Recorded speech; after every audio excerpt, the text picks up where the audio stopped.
Hello and welcome to Achievers Hive, dear learners of class 11th. Today we are continuing with chapter number 2 of class 11 psychology. Chapter का name है methods of inquiry in psychology. Notes की help से हम लोग पढ़ रहे हैं. ये चैप्टर अगर आपको डिफिकल्ट लगता है तो इस नोट्स की जो हमारी सीरीज चल रही है ये पूरी सीरीज जरूर देखिए. आपको पूरा चैप्टर बहुत ईजी लगने लगेगा क्योंकि टू द पॉइंट हम बात कर रहे हैं, पॉइंटर्स में हम बात कर रहे हैं और उसके बाद डिटेल एक्सप्लेनेशन भी उन टॉपिक्स का हम कर रहे हैं. आज हम कुछ टॉपिक्स कवर करेंगे जिसमें सबसे पहले आपको नजर आ रहा है meaning of paradigm and research paradigm. ये जो नोट्स हैं वो आप हमारे व्हाट्सएप ग्रुप से रिसीव कर सकते हैं. लिंक आपको डिस्क्रिप्शन में मिलेगा. पूरी प्लेलिस्ट का भी आपको जो लिंक है वो डिस्क्रिप्शन में मिलेगा. लास्ट वीडियो में हमने बात की थी कि ये जो चैप्टर है it is all about the research in psychology. और जब हम रिसर्च करते हैं, क्योंकि रिसर्च एक बहुत न्यू कॉन्सेप्ट है आपके लिए, तो रिसर्च को जब हम सिस्टमेटिक वे में स्टडी करते हैं तो बहुत सारी ऐसी टर्मिनोलॉजीज आती हैं जो आपके लिए एकदम ही नई होंगी. तो उन्हें भी हम जहां जहां पर जरूरत होगी हम समझते हुए चलेंगे. जैसे लास्ट वीडियो में हमने समझा था कि हाइपोथेसिस क्या होती है. ऑलराइट, तो अब हम बात करेंगे, आज जो बात करने वाले हैं उसमें हम meaning of paradigm and research paradigm की बात करेंगे और कुछ और टॉपिक्स भी कवर करेंगे जो इसी चैप्टर से हमने लिए हैं. सबसे पहले शुरुआत करते हैं कि ये पैराडाइम वर्ड का मतलब क्या होता है. अगर आपने पहले कभी ये पैराडाइम वर्ड सुना है तो आप इजीली कनेक्ट कर पाएंगे. अगर नहीं सुना है तो मैं आपको यहाँ पे बताते चलूं कि पैराडाइम का मतलब होता है कि एक स्टैंडर्ड पर्सपेक्टिव और सेट ऑफ आइडियाज. हम एक कॉन्सेप्ट जो अपने माइंड में रखते हैं किसी भी चीज के बारे में, उससे हम एक पैराडाइम कह सकते हैं. ऑलराइट, रिसर्च पैराडाइम का मतलब होता है कि जब हम रिसर्च की बात करते हैं तो उसके बारे में एक कॉन्सेप्ट, एक व्यू बना लेना, वो रिसर्च पैराडाइम हो जाता है. A paradigm is a way of looking at something. किसी चीज को देखना, कोई कॉन्सेप्ट अपने माइंड में बनाना. The word paradigm is generally academic, scientific, बहुत सारी जगह पर यूज होता है. अगर आप पहली बार भी सुन रहे हैं तो भी कोई बात नहीं है.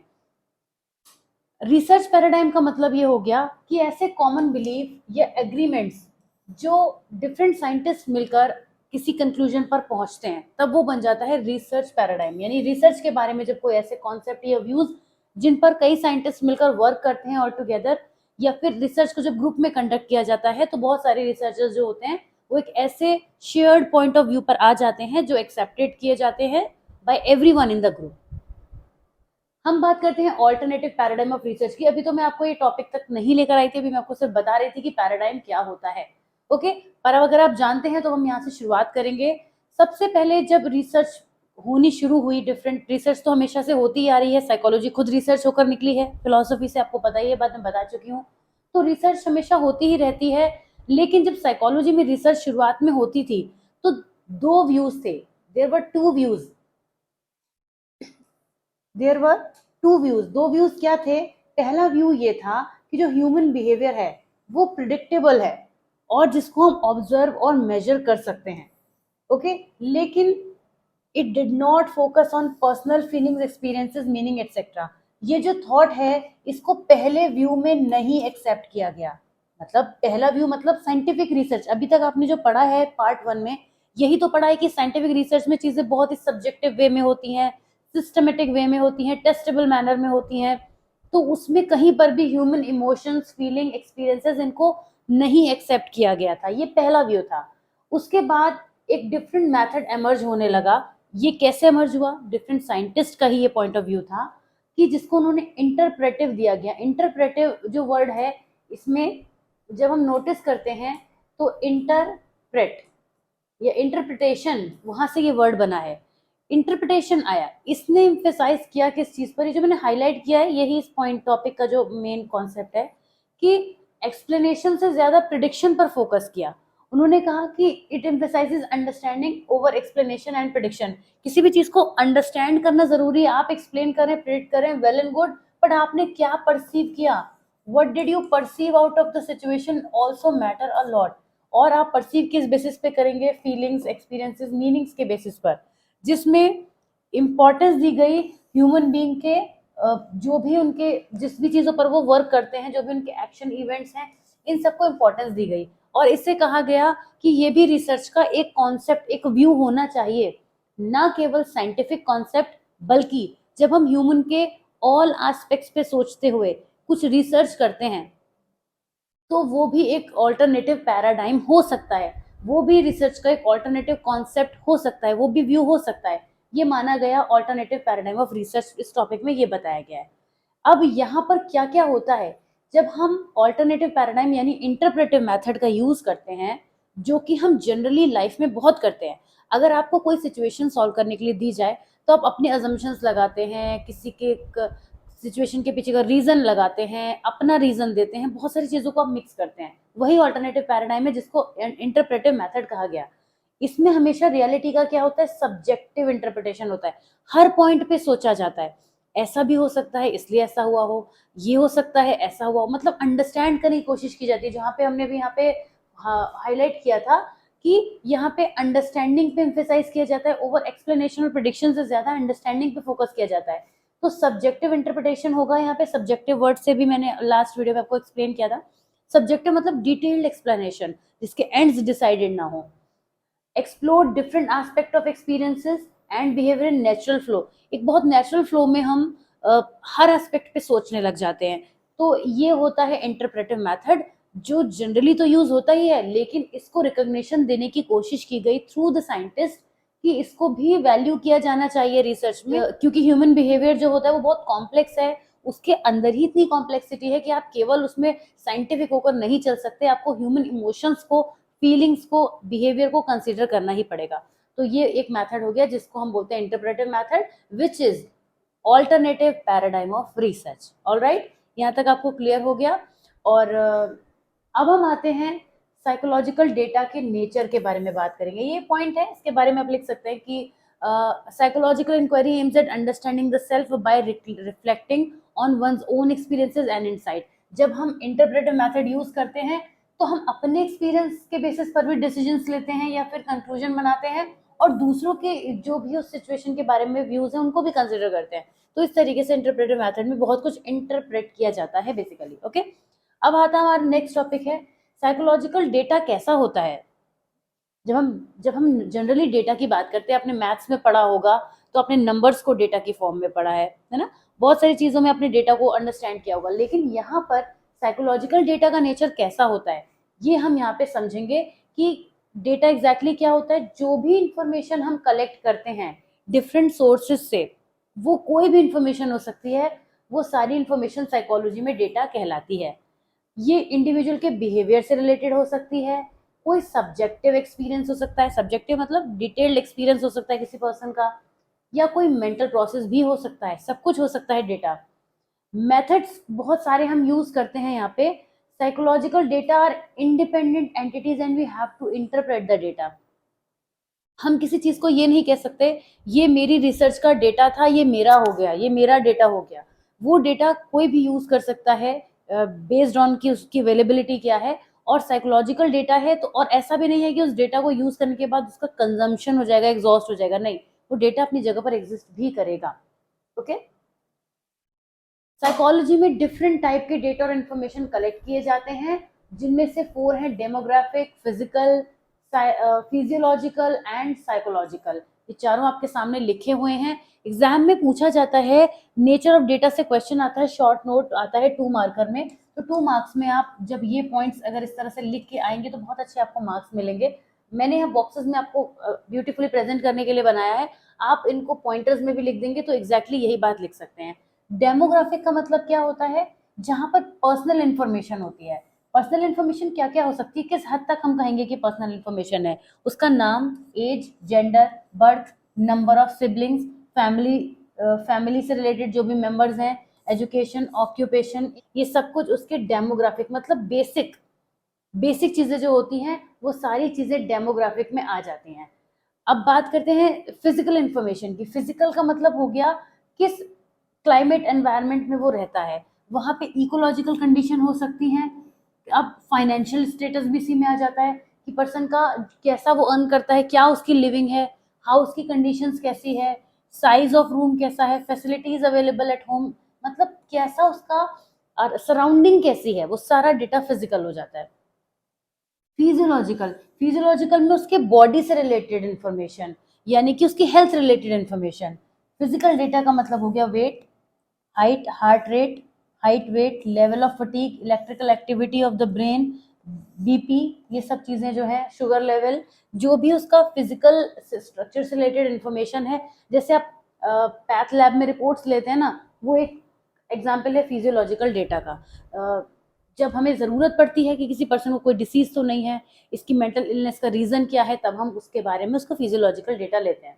ओके, और डेमोग्राफिक हम कब लेते हैं, हम जानना चाहते हैं कि कहीं उसकी जो जो भी उसका मेंटल स्ट्रेस है पर्सन का, या जिसके बारे में भी हम रिसर्च कर रहे हैं, कहीं ये सारी चीज़ें तो रोल प्ले नहीं कर रही हैं, तो डिटेल्स हमें यहाँ से भी चाहिए होते हैं। फिजिकल इन्फॉर्मेशन में कहीं ये किसी तरीके का साइकोलॉजिकल ट्रॉमा तो नहीं क्रिएट कर रहे हैं, ये जानने के लिए फिजिकल इन्फॉर्मेशन चाहिए होती है। साइकोलॉजिकल डेटा की तो सबसे ज़्यादा ज़रूरत पड़ती है।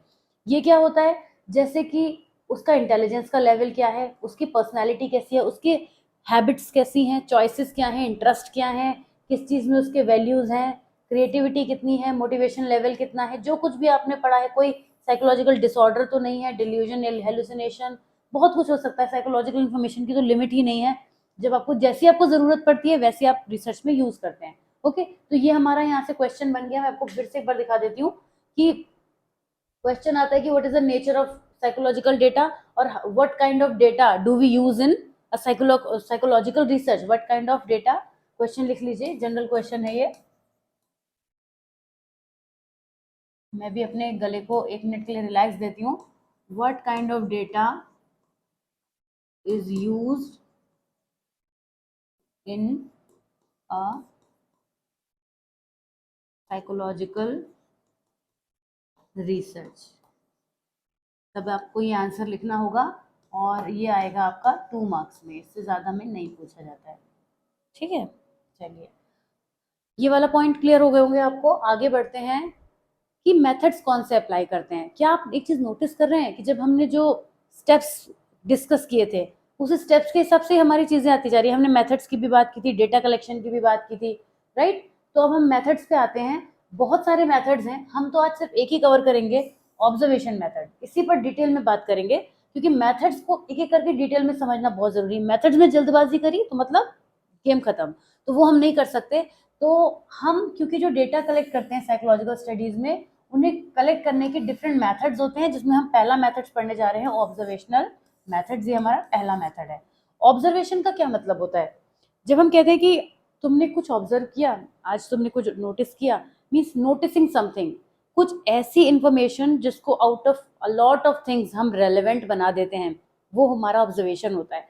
ऑब्जर्वेशन हम करते ही रहते हैं, जनरल ऑब्जर्वेशन होता है, दूसरा कहलाता है साइंटिफिक ऑब्जर्वेशन। जनरल ऑब्जर्वेशन मतलब we are noticing a lot of thing but not giving importance because it is not much related to what we need in our life.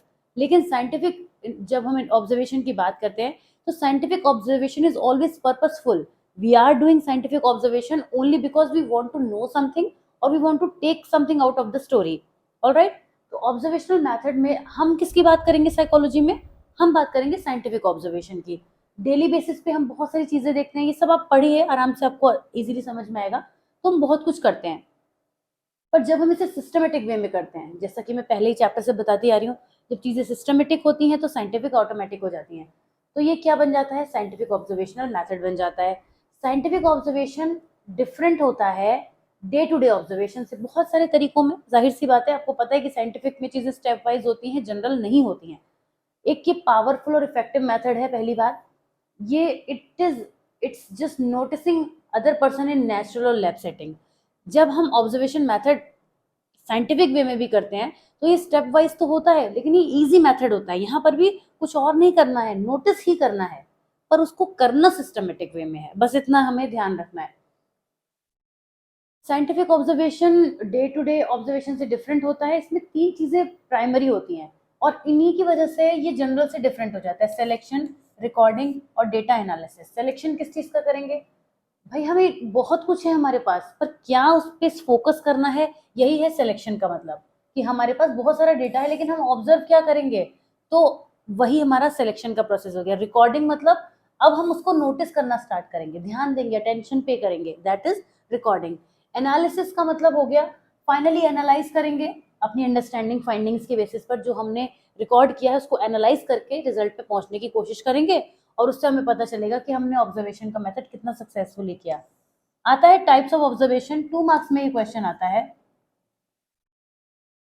और डिफरेंसेस भी आ जाते हैं कि naturalistic versus control observation, non participant, ये एक हो गया और ये दूसरा हो गया। ठीक है, दोनों को समझेंगे कि नेचुरलिस्टिक और कंट्रोल्ड ऑब्जर्वेशन क्या होता है। समझ में आ रहा होगा, नेचुरल वे में हो रहा है और कंट्रोल्ड कंडीशन में हो रहा है। तो ये हो गया नॉन पार्टिसिपेंट और पार्टिसिपेंट क्या है अभी बात करेंगे आगे, सब कुछ यही क्विकली नहीं समझाएंगे। आई होप सब कुछ आपको क्लियर हो रहा होगा। कोई भी डाउट है ना तो यही आप अपने स्टडी के साथ साथ ड्रॉप करते चलिए कमेंट्स में, सब रिप्लाई आपको जरूर करूंगी। नेचुरलिस्टिक और कंट्रोल ऑब्जर्वेशन क्या होता है? अगर हमने एनवायरनमेंट का ऑब्जर्वेशन का जो एनवायरनमेंट है उससे मैनिपुलेट नहीं किया है, नेचुरल वे में होने दे रहे हैं, ओके, तो ये नेचुरलिस्टिक ऑब्जर्वेशन है। और एनवायरनमेंट जो है वो मैनिपुलेट कर दिया गया है ऑब्जर्वेशन में, तो कंट्रोल कंडीशन में, तो ये कंट्रोल्ड ऑब्जर्वेशन है। ओके, जैसे हम जब किसी को नेचुरली ऑब्जर्व करते हैं उसको बताते नहीं है, हम उसे बताते नहीं कि हम उसको ऑब्जर्व कर रहे हैं, तो जो भी ऑब्जर्वेशन हो रहा है वो नेचुरल हो रहा है। हमने उसको ये बोल दिया कि आप जो भी चीजें यहाँ पे करोगे वो एक कैमरे में रिकॉर्ड होंगी। अब क्या होगा, वो पर्सन थोड़ा सा कॉन्शियस हो जाएगा, उसको पता है कंट्रोल्ड सेटिंग में हो रहा है, तो वो एक कंट्रोल्ड ऑब्जर्वेशन हो गया। नॉन पार्टिसिपेंट वर्सेस पार्टिसिपेंट, अगर हम जब पर्सन को ऑब्जर्व कर रहे हैं और उसको पता है कि हम उसे ऑब्जर्व कर रहे हैं, तो ये पार्टिसिपेंट ऑब्जर्वेशन है। जैसे कि स्कूल के प्रिंसिपल ने क्लास में जाके टीचर लास्ट वाली बेंच पे बैठ गए और ऑब्जर्वेशन कर रहे हैं कि टीचर कैसे पढ़ा रहे हैं, तो टीचर को पता है कि यहाँ पे जो ऑब्जर्वर है वो पार्टिसिपेंट बन के बैठा हुआ है, तो ये बन जाएगा पार्टिसिपेंट ऑब्जर्वेशन। लेकिन अगर उसे नहीं पता और उसे ये भी नहीं पता कि कमरे में कैमरा लगा है, उसे ये भी नहीं पता कि डोर के बाहर या विंडो के पास में मेरी प्रिंसिपल खड़े हैं और ऑब्जर्वेशन हो रहा है मेरा, तो वो नॉन पार्टिसिपेंट, भले ही वो किसी भी तरीके से प्रेजेंट तो है क्योंकि ऑब्जर्व करने वाले को तो कहीं ना कहीं से तो वो ऑब्जर्व कर रहा होगा, बस वो सिचुएशन में पार्टिसिपेंट नहीं बना है, इतना फर्क है, तो वो नॉन पार्टिसिपेंट हो जाता है। इसमें इसके कई एडवांटेज डिसएडवांटेजेस होते हैं, आ जाता है ऑब्जर्वेशन मेथड डिटेल में पूछा जाता है। तो एडवांटेजेस क्या क्या हैं, ये हमें प्रैक्टिकल एप्लीकेशन करना सिखाता है हाइपोथेसिस का। हमने जो अज्यूम किया, हाइपोथेसिस बनाई, उसको हम एक्चुअली में देख रहे हैं कि वो हो भी रही है कि नहीं हो रही है, बिल्कुल साफ साफ देख पाते हैं। और ये रिसर्च को इजी बना देता है, कंप्लीट करता है। अच्छा, you can see people acting alone और इन ग्रुप्स, जैसे कि कस्टमर्स होते हैं, तो आप एक नंबर ऑफ क्वेश्चन को आंसर कर पाते हैं कि कैसे कस्टमर एक्ट करेंगे, तो ऑब्जर्वेशन की हेल्प से आपको बहुत हेल्प मिलती है। कुछ लिमिटेशंस भी हैं इसकी, लेबर इंटेंसिव है, बहुत टाइम लगता है। आप सोचे मैं बस 1 सेकंड में देखूँ और रिजल्ट निकाल दूँ, नहीं, ऐसा नहीं हो सकता, टाइम कंज्यूमिंग है और ऑब्जर्वर के बायस का बहुत इस पे इम्पैक्ट आता है। What is the meaning of observer bias? Let me tell you. Observer bias का मतलब होता है कि जब ऑब्जर्वर की पर्सनल ट्रेट्स का इफेक्ट उसके ऑब्जर्वेशन में आने लगे, जैसे कहते हैं ना कि हमने ब्लैक कलर का चश्मा लगाया तो हमें दुनिया ब्लैक दिखने लगी, हमने चश्मे के लेंसेज को रेड कर दिया तो हमें रेड रेड दिखने लगा ज्यादा बाहर, राइट, हमने ग्रीन करा तो हमें ग्रीन दिखने लगा। तो वही चीज होती है ऑब्जर्वर बायस, कि जो ऑब्जर्वर अपने माइंड में क्रिएट किए बैठा है वैसा ही सोचना शुरू कर दे, वो फिल्टर करके ना सोच पाए, तो ऑब्जर्वर बायस क्रिएट हो जाता है। ओके, यानी बायसनेस क्रिएट कर देना बेसिकली। तो यहाँ पे ऑब्जर्वेशनल रिसर्चर में काफी चांसेस होते हैं कि रिसर्चर बायस हो जाए, ऑब्जर्वर्स बायस हो जाए, और ये बहुत बड़ी प्रॉब्लम होती है, ऐसा एक्सपर्ट्स कहते हैं। Some human activities and behaviour can be difficult to understand, तो हम उन्हें क्या कर सकते हैं, उन्हें रिकॉर्ड कर सकते हैं इजीली, या हम दूसरे तरीके से कहें तो अकेले केवल उतनी बेसिक इन्फॉर्मेशन इनएडिक्वेट होती है, तो उसके लिए हमें और इन्फॉर्मेशन चाहिए होती है, तो ऑब्जर्वेशन में थोड़ी वैल्यू से काम नहीं चल पाता। ऑब्जर्वेशनल रिसर्च किस तरह की होती है, ये इसका एक एग्जाम्पल है। आप जब ये पीडीएफ रिसीव करेंगे तो इसको जरूर डिटेल में पढ़िएगा, समझ पाएंगे कि ऑब्जर्वेशनल रिसर्च क्या होती है। ये मैंने आपको एक्स्ट्रा में बता दिया है, ये आपके सिलेबस में नहीं है ना, कोई कहीं पे आपको यूज करना है एग्जाम्पल की तरह से, बस जस्ट मैंने ऐड ऑन किया है जिससे आपको पता चले। ओके, तो कैसा लगा ये वीडियो जरूर बताइएगा कमेंट्स में, और अगर कोई भी डाउट है, कोई भी क्वेरी है तो जरूर पूछिएगा। और नेक्स्ट पार्ट में हम आगे बढ़ेंगे, एक्सपेरिमेंटल रिसर्च पर बात करेंगे, लेकिन उसके साथ साथ मैं आपको एक वर्कशीट भी सॉल्व करवाऊंगी जो कि वेरिएबल्स के बारे में है। वेरिएबल्स को अंडरस्टैंड करे बिना आप एक्सपेरिमेंटल रिसर्च की तरफ नहीं जा सकते। तो मैं आपसे मिलूंगी नेक्स्ट पार्ट में, तब तक आपने अगर चैनल को सब्सक्राइब नहीं किया है तो जरूर कर दीजिए, वीडियो को लाइक कर दीजिए और अपने क्लासमेट्स के संग शेयर भी कर दीजिए, और नोट्स रिसीव करना मत भूलिएगा। और मैं आपसे मिलती हूँ नेक्स्ट वीडियो में, till then take care, bye bye.